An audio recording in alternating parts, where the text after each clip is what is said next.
Good morning. I'm Pauline Verzosa, sitting in for Gretchen Hall. It is Tuesday, the 22nd of July, and we're bringing you Morning Matters because your mornings matter. Now let's get to the stories that matter today. Southwest monsoon rains or habagat caused widespread flooding across the country. Meanwhile, two low-pressure areas are currently being monitored by Pagasa within the Philippine Area of Responsibility. Meralco reported that as of Monday, July 21, around 11,000 customers were affected by power outages due to heavy rains brought by the southwest monsoon. They are now working to speed up electricity restoration, particularly in areas where floodwaters have started to recede. And nationwide relief efforts are now being ramped up by the DSWD. We'll be getting updates from them later on in the program. Welcome to Morning Matters, where we talk about the issues you need to know for the rest of your day. Now, first on the agenda, Pagasa is monitoring two low-pressure areas within the Philippine territory. The first one was last spotted some 1,140 kilometers east of Central Luzon, while the other at 370 kilometers east of Calayan, Cagayan. The LPA near Central Luzon is likely to develop into a tropical depression in the next 24 hours. Meanwhile, monsoon rains will continue over Metro Manila, Calabarzon, Zambales, Bataan, Pampanga, Bulacan, and Occidental Mindoro. And the habagat will also trigger occasional rains over Pangasinan, Benguet, Tarlac, Marinduque, and Oriental Mindoro. The rest of the country may experience either scattered or isolated rains, also due to the southwest monsoon. And now let's get the updates from Pagasa weather forecaster Ana Cloren joins us this morning. Hi Ana, ano na ba ang latest ngayon sa direksyon at intensity ng dalawang LPA na minomonitor ng Pagasa? Yes po, magandang umaga po. Ma'am Pauline, kasi sa ating mga taga-subaybay. Sa kasalukuyan nga po, no, yung una LPA natin minomonitor ay nasa 1,140 kilometers silangan ng Central Luzon.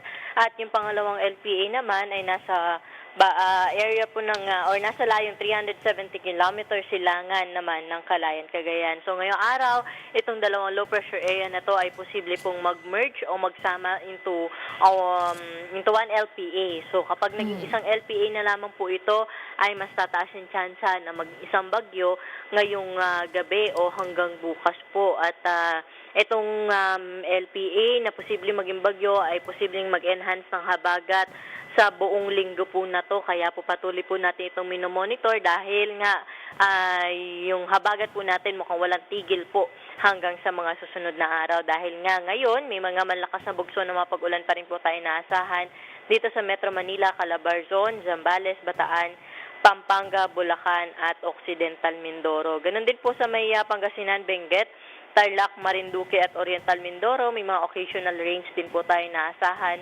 dala ng habagat. At ganoon din po sa may Visayas, the rest of Luzon, Zamboanga Peninsula, pati na rin po sa Bangsamoro, Sorsogon at Davao Region ay maulap pa rin po ang kalangitan ngayong araw at may mga scattered rains at thunderstorms pa rin po na inaasahan. But yung rest of Mindanao naman, gradual improvement of weather na po yung ating naasahan.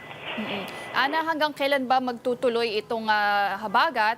At tama ba yung sinasabing maaari sila daw magsama yung dalawang LPA sa isang sirkulasyon at yun ang magiging bagyong Dante? Yes, tama po. At yun po yung senaryo po na nakikita ngayon natin patungkol po sa LPA. At yun nga, hanggang buong week po na to, inaasahan natin na magiging maulan po dahil sa habagat. Well, Ana, as of 8 a.m., nagtaas na nga ang Pagasa ng ilang rainfall warning. Aling-aling mga lugar ba ang nasa ilalim ngayon ng red rainfall warning? Opo, ngayong 8 a.m. po, no, naka-red warning na po tayo dito sa Metro Manila, Bataan, at yung ilang areas po ng Cavite, particular nasa Bacoor, Dasmariñas, Kawit, Noveleta, Imus, Cavite City, General Trias, saka po sa Rosario ay red warning na. Samantalang orange warning naman po sa Rizal, Laguna, Batangas, Zambales, Pampanga, Bulacan at sa ibang bahagi pa po ng Cavite, at yellow warning po sa Nueva Ecija, Tarlac at sa Quezon. Ana, para sa mga hindi masyadong pamilyar sa rainfall warning system ng Pag-asa, no, ano ba ibig sabihin ng red warning? Gaano karaming ulan ang ibinubuhos sa ilalim ng warning na yan? Opo, kapag nandito na po tayo sa red warning, no more than 7 millimeters na po yung mga pag-ulan ay naasahan natin for the next 3 hours or malakas na bugso, heavy, hanggang sa torrential na mga pag-ulan po yung inaasahan natin na kung saan ay serious flooding na po yung ine-expect po natin sa mga areas na under red warning. At ganoon din po kahit orange, no? Ibig sabihin, threatening po tayo dyan sa mga pagbaha. Ana, dahil nga sa sunod-sunod na pag-ulan, back-to-back days na nga, gano'n na ba ka-saturated yung lupa, yung ground? And does that increase the risk of landslides na rin sa ilang mga lugar? Yes, tama po kayo, no? At yun nga, last week, umuulan na po tayo dahil kay Krising. At may habagat din po tayo nung last week pa. So, kahit last week, madaming areas na rin po yung binaha. Saturated na rin po, no? And then, dumagdag pa po yung mga pag-ulan ngayon. At for this week, inaasahan natin na magiging maulan pa rin. Kaya po, mas mataas na ho talaga yung tsansa ng mga floodings, pati na rin po ng mga landslides. Okay, maraming salamat para sa update na yan. That was Pagasa weather forecaster, Ana Cloren. Meanwhile, the La Mesa Dam in Quezon City and the Wawa Dam in Rizal have exceeded their spilling levels due to continuous rains. La Mesa breached its 80.15-meter threshold, while Wawa Dam spilled past its 135-meter limit. Pagasa warned that excess water from La Mesa could affect low-lying barangays along the Tulyahan River, including parts of Quezon City, Valenzuela, Caloocan, Malabon, and Navotas. In Rodriguez, Rizal, local officials are also closely monitoring conditions around Wawa, whose waters flow directly into the Marikina River.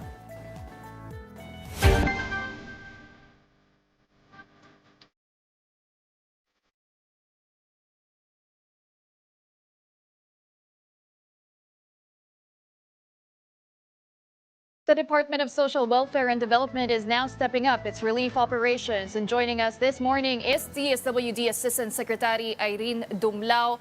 Good morning, ASEC, and welcome to the program. Hi, Pauline. Magandang umaga. Okay, ASEC, can you give us the latest tally? How many families and individuals were affected by Typhoon Krising as well as the Habagat? Well, Pauline, as of 6 a.m. this morning, we've recorded around 481,000 families, or that's an equivalent of more than 1.6 individuals who have been affected by the combined effects of Typhoon Krising and the southwest monsoon. And these families that we have identified to be affected are located in more than 2,600 barangays across the country. And where are these areas particularly, ASIC, and how is the situation inside evacuation centers? Yes, the affected families may be located in the National Capital Region. We also have in Ilocos Norte, Ilocos Sur, La Union, and Pangasinan in Region 1. We also have affected families in Cagayan and Nueva Vizcaya in Region 2. And then in Aurora, Bataan, Bulacan, Nueva Ecija, Pampanga, Tarlac, Zambales, and Olongapo City in Region 3.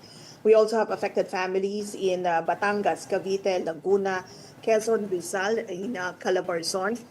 And in Occidental Mindoro, Palawan, and Puerto Princesa in Mimaropa, Albay, Camarines Norte, Camarines Sur, Catanduanes, and Masbate in Region 5. We also have affected families in Aklan, Antique, Capiz, Iloilo City, Negros Occidental, and Bacolod City in Region 6. In Bohol, Cebu, and Cebu City, Mandaue City in Region 7. In Samar and Southern Leyte in Region 8. And in Zamboanga del Norte, Zamboanga City, Zamboanga Sibugay, and Basilan in Region 9, Camiguin, Lanao del Norte, Iligan City, Misamis Oriental in Region 10, Davao Occidental in Region 11, South Cotabato and Sultan Kudarat in Region 12, and in Agusan del Norte, Dinagat Islands, and Surigao del Norte in Caraga, and in Abra Apayao, Benguet, Baguio City, Ifugao, Kalinga Mountain Province in the Cordillera Administrative Region. Actually, Pauline, kahapon umikot kami ni Secretary Rex Gatchalian. Pumunta kami sa Balagtas, Bulacan, Bukawi, Bulacan, Sasmuan, Pampanga. These are open evacuation centers. And maayos naman po yung kalagayan ng ating mga affected families. Currently, there are more than 14,000 families, or that's an equivalent of more than 49,000 individuals who are taking temporary shelter in 501 evacuation centers nationwide. And this morning, Secretary and I will be going around some evacuation centers here in Payatas, in Marikina, and in Rizal para makita natin kung ano yung mga situation ng ating mga internally displaced persons. But so far, dun sa pag-iikot namin, maayos naman. Merong mga water and sanitation health facilities, safe, and merong safe spaces for the vulnerable sectors, mga evacuation centers. And we will make sure that our camp managers and camp managers are really monitoring the situation po sa mga evacuation centers natin para may-provide yung pong essential needs ng mga disaster-affected families. Asik, what are the most immediate needs that you're seeing among evacuees? Are there any shortages when it comes to logistical needs, supplies such as food, water, even hygiene kits? Well, the essential needs, of course, right now are food and yung mga non-food items kagaya ng mga sleeping kits, kitchen kits, mga laminated sacks and modular tents, yung mga sleeping kits, essential also yan doon sa mga evacuation centers. Because alam naman natin, Pauline, during these periods, marami sa ating mga kababayan wala pong dala na mga kagamitan when they move to the evacuation centers. So ito po yung ipro-provide ng mga local government units at ng national government through the DSWD. And so far, we have extended augmentation support to the local government units and have provided more than 66 million pesos worth of humanitarian assistance. Yan po ay sa pamamagitan ng mga family food packs, ready-to-eat food, gayon din yung mga non-food items. Asik, what about families and individuals outside evacuation centers? Because naman natin, hindi naman lahat ay willing mag-evacuate. They choose to stay in their homes. They don't want to leave their pets. What kind of assistance is being given to them? And how does the DSWD ensure that this is fairly distributed among them? Yes, from our monitoring, there are more than 23,000 families, or an equivalent of more than 101 individuals who are affected by the combined effects of Krising and the southwest monsoon, but are taking temporary shelter po sa mga bahay ng kanilang mga relatives o ng kanilang pong mga friends. And they are also being assisted by the department. In coordination with the local government units, we are able to determine kung nasaan po sila and pinapaabot namin yung mga family food packs po sa kanila. So, part kasi sila noong minomonitor din ng local government units and of course ng DSWD. But Asik, are there any ongoing efforts to provide additional assistance, especially to the hardest hit areas, lalo na po sa Region 6, pati sa mga areas o probinsya kagaya ng Cebu, kung saan they were caught off guard, right? When the habagat hit them, kasi the initial direction was just in northern Luzon, but then they also experienced heavy rains and were affected by Krising and habagat. Well, yes, Pauline. Of course, yung po mga nabanggit nun sa Region 6, they've also been assisted by the department. Immediate relief was provided by our field office through family food packs and non-food items. And since nasa response phase pa tayo, Pauline, ito muna yung mga essential goods or essential welfare goods that we are extending. But once we enter the early recovery phase, we will look into other interventions like emergency cash transfers so that we could support the restoration of the normal psychosocial functioning of these affected families. Well, Pagasa did say that it seems like rains will continue to persist the entire week. So, Asik, for those families who have been displaced for several days now, what is the long-term plan for them, especially for those who won't be able to return to their homes soon? Yes, as I've mentioned, we're looking at other interventions that we may extend to these disaster-affected families, like emergency cash transfers or cash for work, and assistance to individuals in crisis situation. But we are also working with other government agencies, especially with the DSUD, so that we could also provide shelter assistance for those families whose houses were destroyed by the floods. So these are other assistance that may be extended. But of course, we're working closely with the local government units to assess and determine the appropriate and necessary interventions that may be provided to them. Now, on the part of the DSWD, considering that we are also expecting other typhoons as pronounced by Pagasa, we would like to mention that currently we have more than 2.9 million family food packs strategically prepositioned across the country. The total cost of the standby funds and stockpiles of the DSWD at present is at more than 2.8 billion pesos. And currently, our National Resource Operations Center and Highest Disaster Response Center are still producing family food packs so that we could replenish our stockpiles that were released or replenish the stockpiles in all our warehouses because we've released close to 100,000 already. Nasa kaya I wanted to ask about the coordination with the LGUs. You did mention you are in close contact with them in order to ensure the fast and unified response across different regions. But are there any challenges on the ground in terms of that? Well, so far, Pauline, we have not experienced any challenges, major challenges with respect to our ongoing disaster response efforts. What's good about the proactive action of the government, including the local government units, is that well, on the part of the DSWD, we have implemented the Buong Bansa Handa program where we have intensified and improved on our supplies and logistics management. That is why we are able to preposition family food packs up to geographically isolated and disadvantaged areas. We've worked with the local government units so we could use their warehouses through relief prepositioning agreements. In that manner, we have improved our augmentation support mechanisms to local government units because goods are already on the ground. So there was no difficulty in transporting these goods in affected areas, Pauline. Well, ASEC, the DSWD also reported that it is monitoring stranded individuals in seaports. Do you have updated numbers there? And how is the department supporting them?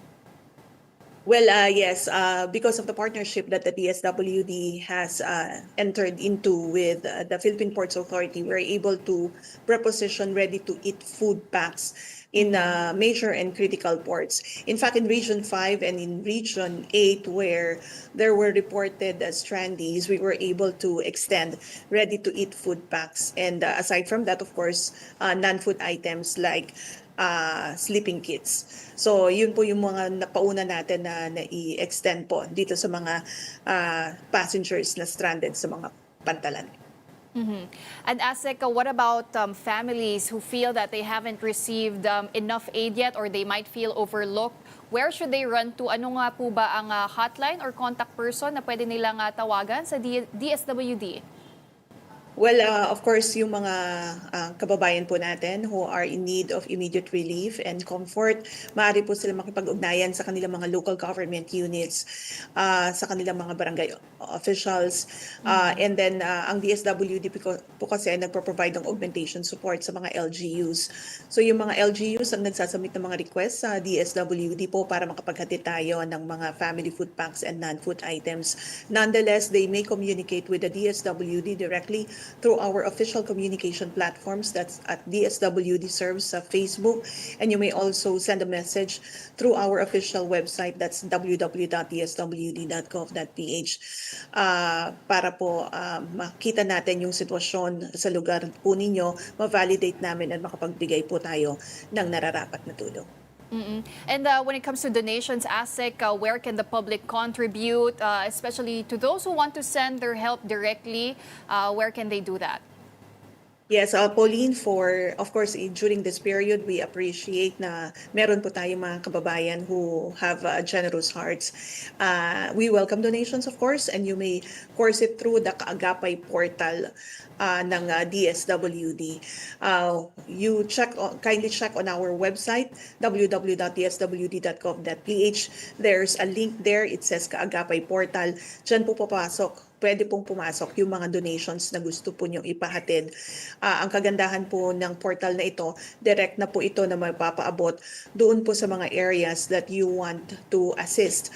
And pwede rin naman po na piliin nyo ang DSWD if there are goods you wish to be included like rice doon po sa ating mga family food packs. Kasi Ms. Pauline, doon po sa ating family food packs, meron po yung 6 kilograms na rice.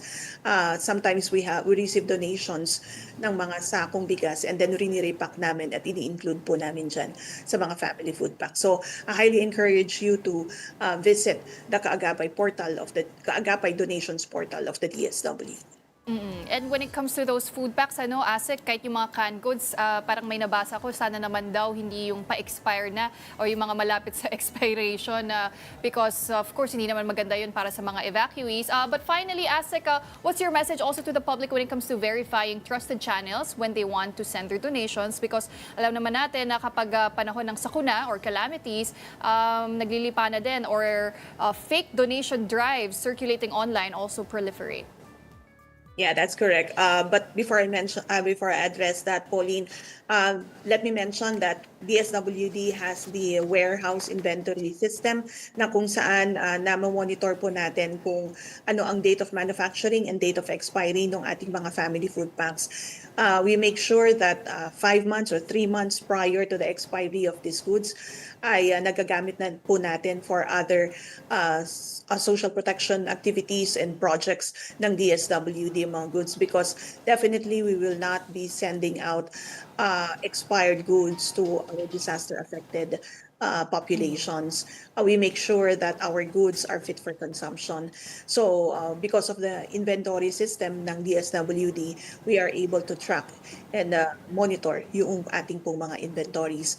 And tama po yung nabanggit po ninyo, if you wish to help the department in the entire country, especially those affected by these disasters, kindly visit yung pong donations or yung Kaagapay donations portal ng DSWD. Huwag po tayo basta-basta na check noong pong mga posts na nakikita natin sa social media. Huwag po natin agad na i-course through yung mga tulong po natin. You have to verify if these are registered and licensed by the DSWD to ensure na legitimate yung donations drive na ginagawa po ng mga grupo na ito. Again, the donations or the Kaagapay donations portal of the DSWD ang sana po gamitin po ng ating mga kababayan. All right, well, thank you very much for joining us this morning and do stay safe. That was DSWD Assistant Secretary Irene Dumlao. Thank you, Secretary. Thank you. Don't go away. We will be back with more stories after the break. Keep it here on One News.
Welcome back. I'm Pauline Verzosa and you're still watching Morning Matters.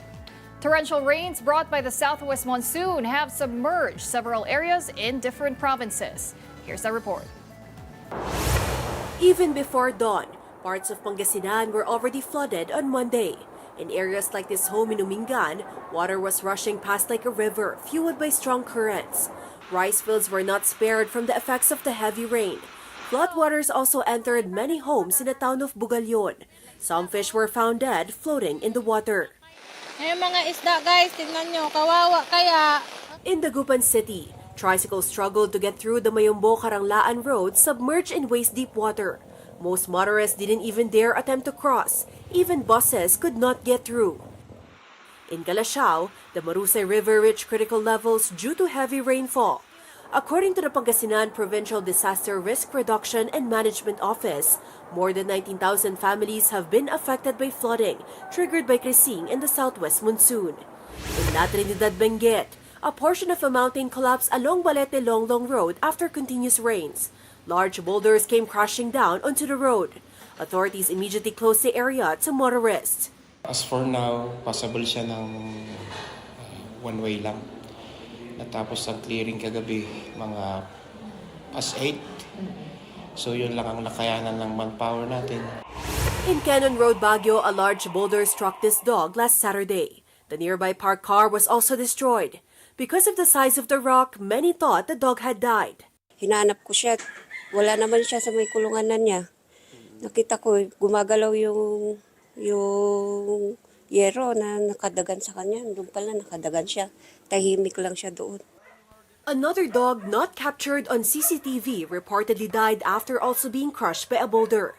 Aside from the animals, a house was also crushed and destroyed by falling rocks. Fortunately, no one from the household was injured. Later that afternoon, another large rock fell in the same area. Residents have since evacuated. As of now, Cannon Road remains closed to motorists. Well, classes at all levels remain suspended in several areas due to heavy rain forecast. These include Metro Manila, Zambales, Bataan, Pampanga, Bulacan, and Cavite. All levels are also suspended in Batangas, Rizal, Laguna, Pangasinan, Tarlac, and Occidental Mindoro. Meanwhile, in-person classes have been canceled in Candelaria, Quezon. And now let's check on the situation in Taguig. Mobile journalist Arles de los Santos joins us live on the ground. Hi Arles, kamusta na ba ang sitwasyon dyan sa Taguig? Magandang araw po, Pauline. No? Nandito nga tayo ngayon sa Taguig City kung saan bunsod pa din ng pabugso-bugsong ulan, dala ng habagat, naulanan pa rin ang buong lungsod dito. Pero sa ating pag-iikot kanina ay nadadaanan naman ang mga kalye dito. Meron lamang ilang mga maliliit na eskinita na talagang naapektuhan na alam mo yon na medyo naipon ang mga tubig doon. Pero sa konting panahon ay mabilis naman itong nagsisihupa. No? Kanina rin ay pinuntahan natin ang kahabaan ng C6 Road kung saan nga magkakonekta ang Laguna de Bay at ang lungsod ng Taguig. Isa kasi ito sa mga tributaryo ng malawak na katubigan ng Laguna de Bay.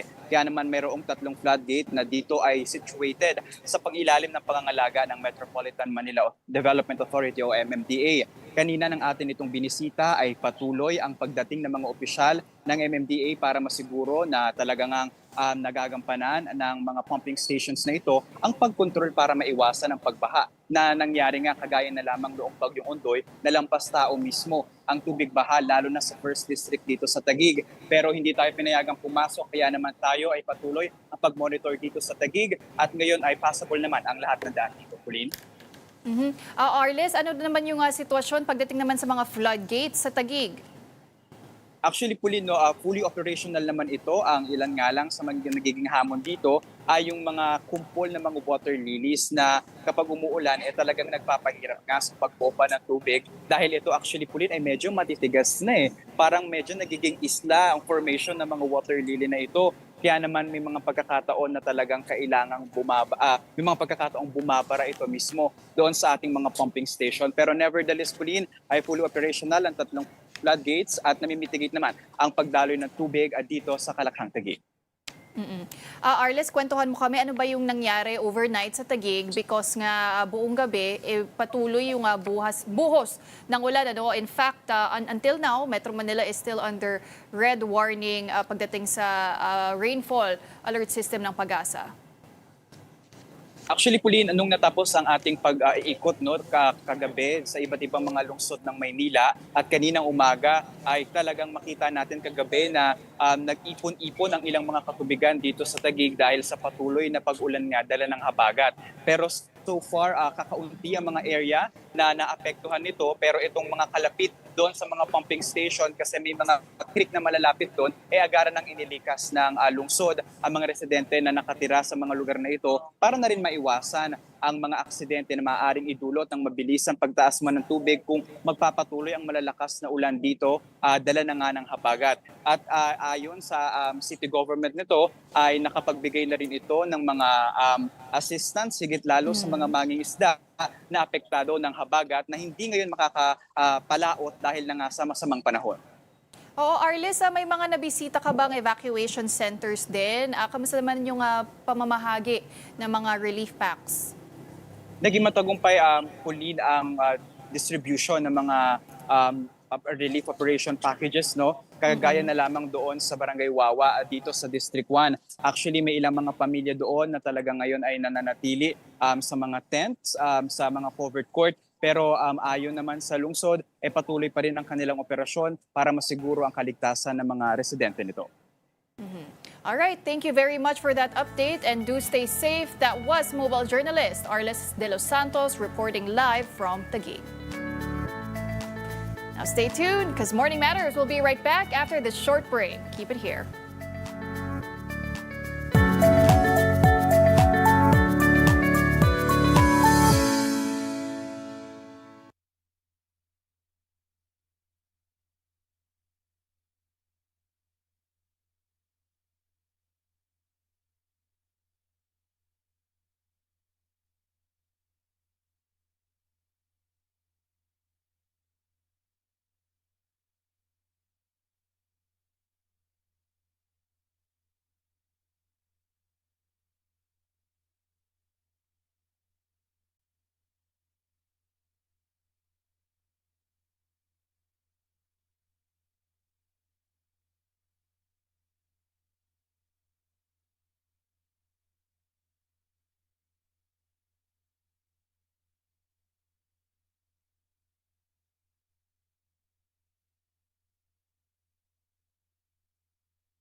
Welcome back. You're still watching Morning Matters here on One News. Thanks for staying with us.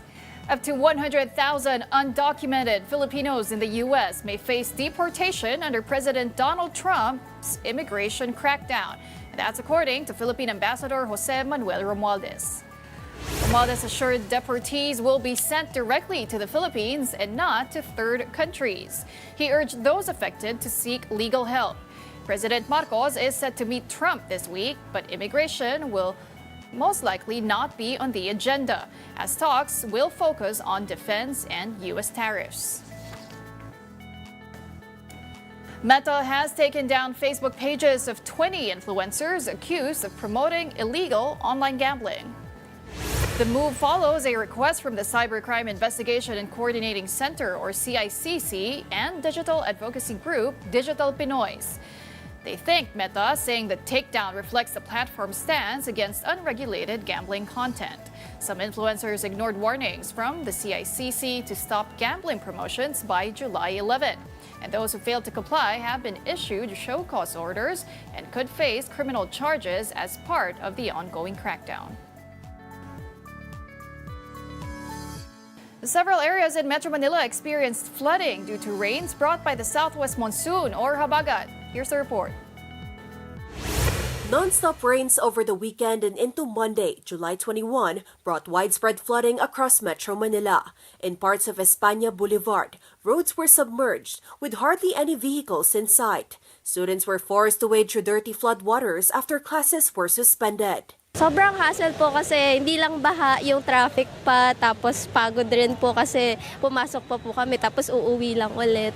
In Barangay Batasan Hills, Quezon City, a viral video showed a child being swept away by rushing floodwaters. His father jumped in, but was also dragged by the water. Uy, Diyos ko, buti hindi ka lumusot dito sa pangalawa. Thankfully, neighbors managed to rescue them both moments later. Vlogger! Flooding along Commonwealth Avenue reached knee level. One motorcycle tried to cross but stalled halfway. Good luck! At West Fairview High School, floodwaters reached the roof of the entrance gate. Nearby students were stranded along Dahlia Avenue, where the water had risen to waist level. On Monday night, the Marikina River reached third alarm status, with water levels breaching 18 meters due to continuous rain. Forced evacuations are now underway in affected communities. Meanwhile, the Manila Electric Company, or Meralco, said that it is working to restore electricity in areas that experienced power interruptions due to heavy rains brought by the southwest monsoon.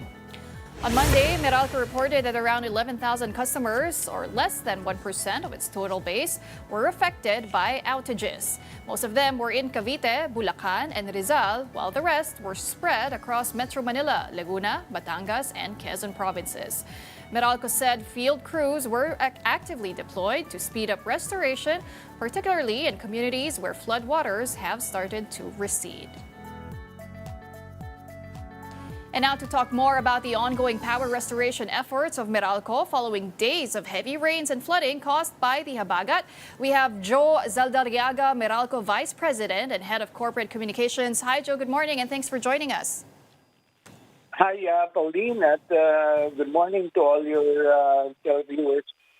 All right, Joe, well, give us the latest numbers. How many households are affected, and what is your estimated timeline for the full power restoration across your franchise area? Well, unfortunately, the volume of customers affected by the enhanced southwest monsoon increased to 160,000 customers affected as of 7 this morning, and these are mostly in Metro Manila, Bulacan, Cavite, and Rizal. Primarily, the continuous rainfall brought by the habagat resulted to areas that are now heavily flooded, and thus we had to temporarily shut down electric service in these flooded areas. Here in Metro Manila, mostly are in Valenzuela, and we continue to monitor the situation on the ground. For those who would like to call our attention on areas that are still flooded, they may do so by calling us at our hotline at 16211. They can also send their messages to our social media pages on Facebook and on X, or formerly Twitter, at Meralco. Well, Joe, just taking a look at Twitter or X, there are customers of Meralco who reported having no power for almost 10 hours already in areas like San Juan, Manila, Barangay Tatalon, and Barangay Del Monte, Quezon City. So what is your timeline in terms of restoring full power in those areas? Well, we will wait for floodwaters to subside, and we really cannot restore electricity, as this may pose grave danger to those living in the areas, especially in communities that are currently experiencing high floodwaters. So was there any major damage recorded as well in power lines? There were a few damaged facilities, but most of this really, Pauline, are areas that are affected by floodwaters. Okay, but Joe, aside from receding floodwaters, what would you say is the biggest challenge or obstacles that your linemen are currently facing in Meralco in terms of restoring ground power? And are there any areas that would be difficult for you to access? Well, the primary challenge really is the floodwaters affecting many of these areas that currently don't have power. As long as the floodwater recedes or goes down to the level that we can already work, then that will necessitate us from proceeding with the restoration efforts.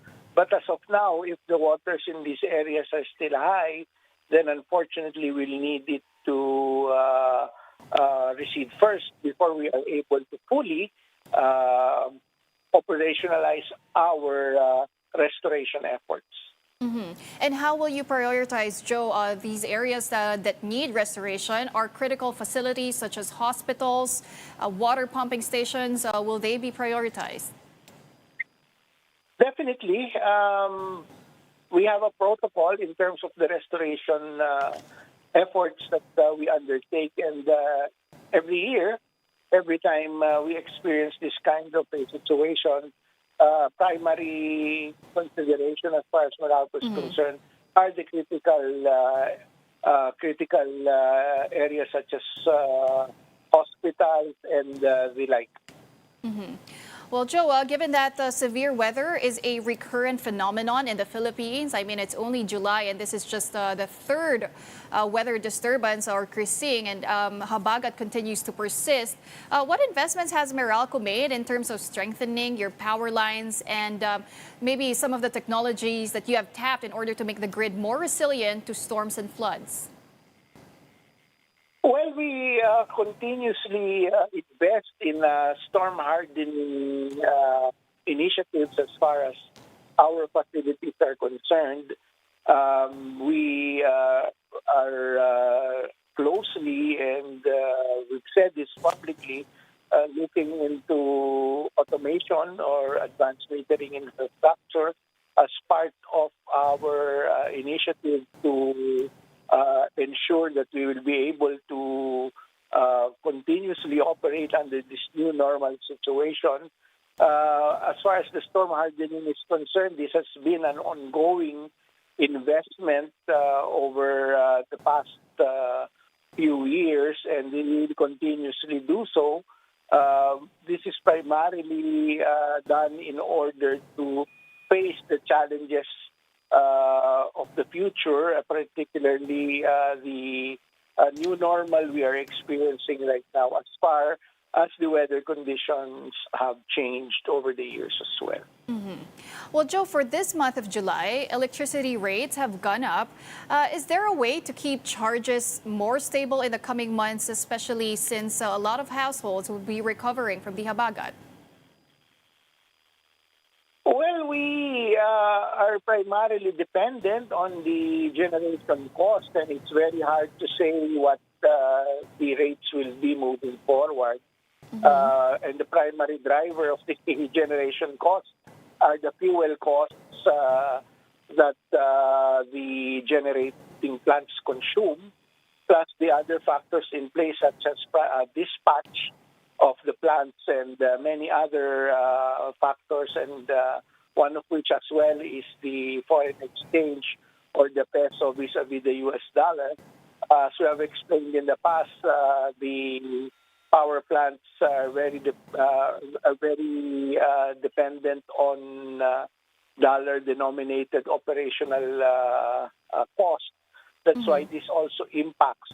And at the same time, we also have to look into what the prices will be in the wholesale electricity spot market or WESM. This, on the other hand, depends on the demand and supply play. So there are just too many factors to look into. Of course. And it's so hard to determine yet, Pauline, based on your question, or if we can put it down. It will really depend on several factors. All right. Well, I'm sure, though, that those who experienced several power outages or interruptions will want more clarity when it comes to their bill, and I'm sure that Meralco will be providing that. But finally, Joe, what specific precautions or advice would you give some residents and the customers of Meralco in areas where power hasn't been restored yet? Well, we just want to continuously provide them with safety and precautionary messages and tips. Make sure that once flood waters are already rising in your own home, please make sure that the main circuit breaker is on off. Make sure that you are your hands and even your feet are dry. You need to use probably gloves if you need to go around. And please don't wade with flood waters without using rubber boots. Make sure that all the appliances are safely, if you have a second floor, brought up in the second floor. If you don't have a second floor, at least they're elevated away from the flood waters. Because at this point, Pauline, we have to assess what the situation is in our own homes, especially for those in the flooded areas. I have seen on TV most of these houses, I think, their first level floors are already inundated in flood waters, and so I am assuming most of those who are affected have already put their appliances in safety. Well, we appreciate those reminders, and thank you for your time and for joining us this morning. That was Meralco Vice President and Head of Corporate Communications, Joe Yaga. Thanks, Joe. Don't go away. We still have more matters to discuss right after this break. Keep it here on One News.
Welcome back. You're still watching Morning Matters here on One News. Now, at this point, let's check on the situation in Manila. Mobile journalist Marymon Reyes joins us live on the ground. Hi, Marymon. Baha pa rin ba dyan sa Maynila? Pauline, tama yan. Magandang umaga sa iyo. Pero para sa mga kapatid natin na nandito na nanatili pa rin stranded o na umaabang kung may papapasukan sila o masasakyan sila, tulad kagabi, abot tuhod pa rin ang kahabaan at ilang bahagi ng Espanya Boulevard. Halimbawa dito, kahit pa paano, lagpas gutter deep pa lang naman yung taas ng tubig baha. Pero inaasahan natin at nananatili tayong red rainfall warning sa Metro Manila. Tuloy-tuloy pa rin sa loob ng mga susunod na 12 oras. Tuloy-tuloy pa rin ang pagbuhos ng ulan. Ang mga dumadaan pa dito, kaya pa naman, even ang mga motor, ang mga jeep, bumabiyahe pa dito, mga bus, even ang mga truck northbound and southbound. Yun nga lang, may mangilang-ilang lugar, halimbawa sa Espanya Corner de la Puente, Antipolo, even doon sa Lacson, kailangan itong ating mga kapatid na motorista alamin muna yung iba pang alternative na ruta dahil lalong-lalo na sa De La Puente, hindi ito passable ng light vehicles. Pero pagdating naman sa mga PUV natin, so far tuloy-tuloy pa rin naman ang kanilang pagbiyahe. Wala pa namang abiso ang otoridad maging ang mula sa LRT at MRT kung meron bang pagtigil sa kanilang mga pasada. Suspendido na rin ang pasok sa lahat ng antas ng paaralan, pati sa mga government offices. Inanunsyo yan at idineklara yan ni Manila Mayor Isko Moreno kahapon. Kasunod din yan ay isinara kagabi ang northbound at southbound na linya mula doon sa UN Taft Avenue hanggang sa may Nakpil para doon sa pagbubukas at declogging ng manhole maging sa drainages ng sa iba't ibang bahagi pa ng Maynila. Pero titingnan pa natin sa mga susunod na oras, wala pa kasing naitatala na flood-related incidents dito sa Maynila, pero nananatiling nakaantabay ang Manila DRMO kung sakaling araw na magkakaroon pa ng problema o aberya sa daan. Pauline. Marymon, marami ba ang kinailangang mag-evacuate dyan sa Maynila at may mga nabisita ka bang evacuation centers? Kamusta naman yung sitwasyon doon? Pauline, kagabi hanggang ngayon, ang pinakamaraming naobserbahan natin ay tila mga stranded. Kagabi stranded sila dahil wala na raw silang naabutan na public utility vehicles. Yung iba sa mga ito ay mga nagtatrabaho at yung ilan ay mga estudyante na dahil nagkaroon daw para sa kanila ng late ng pagsuspend ng klase o kaya naman ng pasok, nahirapan na raw silang makauwi. Kaya yung mga nakausap natin kagabi, naglalakad na lang sila, nakikisakay sila ng bangka. Yung mga kapatid nating may dalang motor, isinasakay na nila ng bangka para hindi na malulubog sa baha. Same din dito sa mga nakasalubong natin sa Espanya. May nakausap tayo kanina, isa siyang nurse at may clinic sana siya sa Malate. Pero nakapunta na siya ng Malate, sinuong niya raw itong baha kaso biglaan nga nagkaroon ng suspension. Dahil ngayon kinailangan niya na lang na bumalik pa. Pero laking pasasalamat niya na lang daw na may nasakyan pa siyang bus pabalik dito sa may Kamaynilaan, kaya okay naman daw sa kanya. Pagdating naman sa mga evacuation centers dito, may nakita tayo around Sampaloc na ilang mga tent lang pero hindi naman siya nagsisilbi pang evacuation centers. Nakaset up ang mga ito para raw kung sakali man na mayroong mga magiging stranded daw na mga residente o even non-Manila residents, maaari naman daw silang sumilong sa mga iyon. Ang nakausap din natin yung ilang mga barangay official, sila rin naman daw nakaantabay din ngayon at kung sakaling tataas pa ito, tulad kagabi, nakakailanganin ng bangka, anytime naman daw ilalabas nila ang mga ito. Pauline. Oo, Marymon, naalala ko last year, dyan ka rin nag-cover, nag-report ka nung bagyo dyan sa Maynila. Pareho ba yung taas ng baha, ng tubig o mas malala ba o mas kamusta din yung mga basura dyan? Pauline, kaya doon si Bagyong Karina yun, yung last time na nandito ako, naabot hanggang Bewang. Pero kung titingnan ninyo, so far dito, pag nakatungtong ako sa gutter, wala pa siya, lagpas lang siya ng aking talampakan. Pero pag lumubog ka, bahagya, ganyan na ang taas ng tubig baha dito, hindi pa naman siya abot ng tuhod. Compared last time na abot hanggang Bewang na. Yun nga lang sa ilang mga bahagi, halimbawa sa may Earnshaw, dito sa may Cayco Street, at yung iba pang bahagi naman ng U-Belt, wala man tayong nakita na humupa na ang tubig baha, pero ang nagsilutangan naman ay mga basura. Pero nakita rin natin kanina na tuloy-tuloy naman yung paglilinis ng mga waste collector, even ng mga volunteer ng barangay, maging ng ilang mga residente na inanod yung mga basura sa harapan ng kanilang mga tirahan. Pauline. Nako, para dyan sa mga umaano sa tubig baha, dapat mag-take din ng mga nararapat na gamot, yung doxycycline para maiwasan na yung leptospirosis. Kasama ka na dyan, Marymon. Mag-ingat ka dyan. Maraming salamat para sa update. I was mobile journalist Marymon Reyes. And that wraps up today's episode of Morning Matters. We hope we've given you just the right start to your morning. Let's make the day matter. I'm Pauline Verzosa, sitting in for Gretchen Hall. We are One News, all sides, all the time.